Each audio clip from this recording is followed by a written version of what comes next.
Hello बच्चों, let's see this question. This question says the potential difference applied to an X-ray tube is increased as a result in the emitted radiation.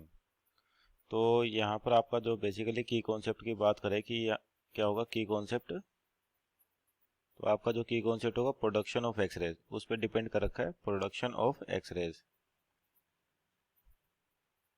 Production of X-rays. तो यहाँ समझिए कि आपका जो x ray किस तरह produce किया जाता है कि जब हाई वेलोसिटी इलेक्ट्रॉन, जैसे मान लीजिए इलेक्ट्रॉन है आपके पास और आपका एक टारगेट मेटेरियल है, तब हाई वेलोसिटी इलेक्ट्रॉन को इस टारगेट मेटेरियल पे हिट किया जाता है। तो उसकी वजह से क्या होता है, यहाँ पे फोटोन्स रिलीज होते हैं और पर्टिकुलर फ्रिक्वेंसी के फोटोन्स किस रेंज में आते हैं, एक्सरेज में आते हैं आपके पास, यानी कि सिंपल कहते हैं एक्सरेज जनरेट होती हैं। अब यहाँ पर जो वेलोसिटी है तो किस तरह से दी जाती है चार्ज को वेलोसिटी, तो इलेक्ट्रॉन होते हैं यहाँ पर आपके पास, क्या होता है इलेक्ट्रॉन गन, यहाँ पर हाई फिलामेंट टेम्परेचर लगा होता है आपके पास, या हाई पोटेंशियल अप्लाई करते हैं जिससे इलेक्ट्रॉन्स की स्पीड काफ़ी ज़्यादा, और ये क्या करते हैं उसी वेलोसिटी से क्या करते हैं टारगेट मटेरियल को हिट करते हैं। अगर मान लीजिए अप्लाइड वोल्टेज बढ़ा दें तो आपकी जो एनर्जी होती है बेसिकली वो क्या होती है, क्यू इंटू वी। तो क्यू कितना अपने पास इलेक्ट्रॉन है तो ई इंटू वी।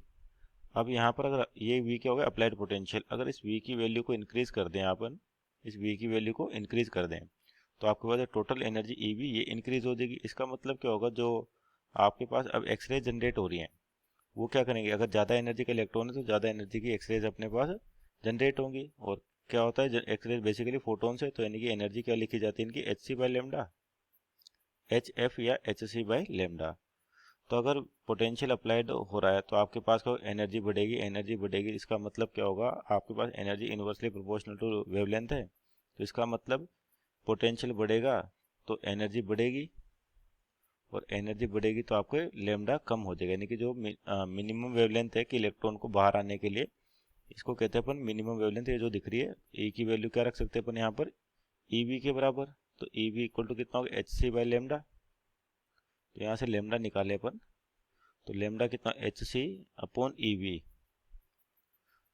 इसको बोलते हैं कट ऑफ वेवलेंथ, यानी कि ये मिनिमम वेवलेंथ है अगर आपके पास इतनी एनर्जी का फोटो इलेक्ट्रॉन इंसिडेंट किया जाता है। तो जैसे वी बढ़ेगा तो लेमडा कम हो जाएगा आपके पास, यानी कि मिनिमम वेवलेंथ जो है या कट ऑफ वेवलेंथ है वो डिक्रीज हो जाएगी।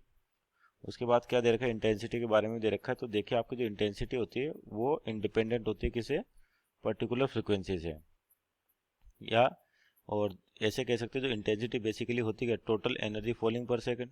इंटेंसिटी क्या होती है आपके पास, टोटल एनर्जी फॉलिंग पर second per unit area, total energy falling पर सेकंड, फॉलिंग पर second per unit area, per unit area. तो आपकी जो इंटेंसिटी बेसिकली वो टोटल एनर्जी का फंक्शन होता है, उसका फ्रिक्वेंसी से कोई लेना देना नहीं है, ना ही एनर्जी ऑफ सिंगल इलेक्ट्रॉन से लेना देना है आपके पास, या सिंगल फोटोन से लेना देना है, कि टोटल कितनी एनर्जी इंसिडेंट हो रही है पर सेकंड पर एरिया, वो कहलाती है इंटेंसिटी। तो यहाँ पर अगर मान लीजिए वी इंक्रीज कर दे तो वो तो करेगा क्या, इलेक्ट्रॉन की एनर्जी बढ़ाएगा, उसकी वजह से फोटोन की एनर्जी बढ़ेगी आपका, टोटल एनर्जी उसमें कोई चेंज नहीं आएगा। टोटल एनर्जी कब बढ़ेगी, जब नंबर ऑफ इलेक्ट्रॉन ज़्यादा निकलेंगे अपने पास उस टाइम पर, यानी कि इंटेंसिटी आपके पास क्या रहती है, वो सेम रहती है आपके पास, यानी कि यहाँ पे इंटेंसिटी इंक्रीज डिक्रीज है तो गलत हो गया। तो मीन्स ऑप्शन नंबर डी अपना राइट आंसर होगा। Hope you understood well, best of luck.